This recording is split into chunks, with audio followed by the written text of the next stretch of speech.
Bonjour, bonsoir les amis, j'espère que vous allez bien, que vous êtes en forme, que vous avez la méga pêche.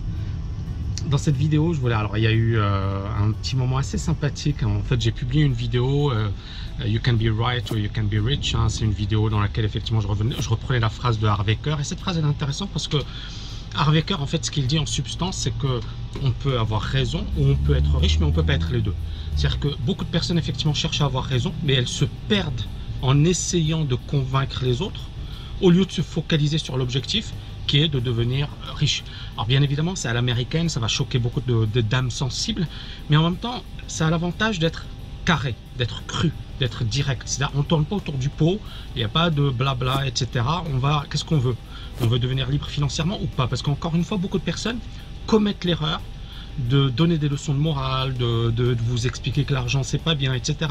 Mais quand vous êtes dans la merde, il n'y a personne. Moi, quand je me suis retrouvé dans la merde, toutes les personnes qui faisaient des leçons de morale, elles sont pas venues m'aider. Elles sont pas venues me dire ouais, je vais t'aider. Je vais vous raconter une petite anecdote qui est assez marrante. Quand j'étais comment dirais-je, à l'université, à un certain moment, voilà, j'ai participé à comment dirais-je, un syndicat étudiant de gauche. Et qui disait oui, il faut plus de sièges dans les universités, il faut plus de moyens pour les universités, etc. Blablabli, blablabla. Effectivement, quand on arrive dans une université, je ne sais pas si vous êtes déjà passé par là, à l'université, au début, généralement, vous avez beaucoup de monde, d'accord, énormément de monde, donc pas assez de place. Et puis au bout de 3 semaines, il n'y a plus personne, hein, les amphis sont vides. Donc en fait, ils demandaient plus de sièges pour 3 semaines. Parce que grosso modo, après 3 semaines, il n'y a plus personne. Par contre, moi à un certain moment, donc moi je participais avec eux, je disais ouais c'est génial, etc. C'est super. Bon, j'étais un peu con, un peu jeune, un peu con. Et puis j'ai eu un gros souci pour trouver une chambre en résidence universitaire, j'arrivais pas, voilà. Et donc je leur ai demandé de m'aider. En fait, personne. Alors quand j'étais là pour participer à leurs réunions à 2 balles dans lesquelles ils refaisaient la vie et ils disaient qu'ils allaient révolutionner le monde, etc.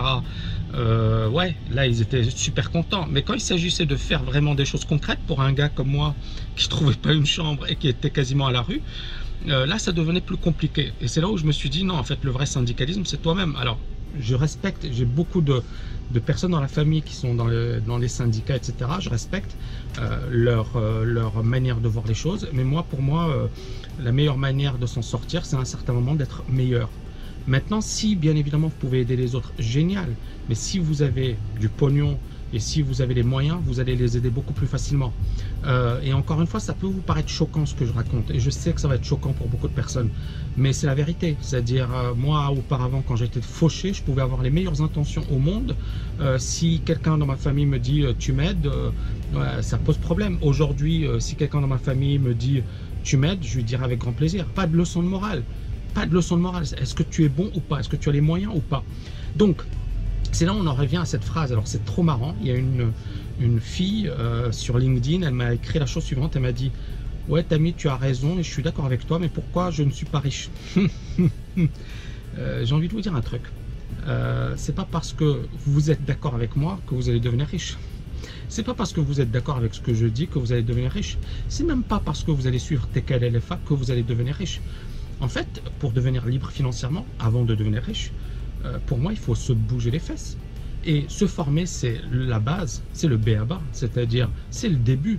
Mais après, une fois que vous vous formez, c'est comme si, par exemple, vous suivez un cours de cuisine avec le meilleur chef cuisinier de la planète.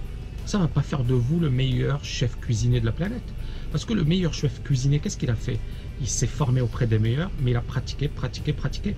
Et c'est ce que vous allez devoir faire. Pratiquer, pratiquer, pratiquer, pratiquer. Et c'est là où vous allez devenir riche. Donc le fait d'être d'accord avec moi, c'est génial, je suis très content. Ça ne suffit pas pour devenir riche. Voilà, j'espère que vous avez aimé cette vidéo. N'oubliez pas de la liker, de la partager. Et je vous dis à bientôt les amis. Ciao, ciao, ciao.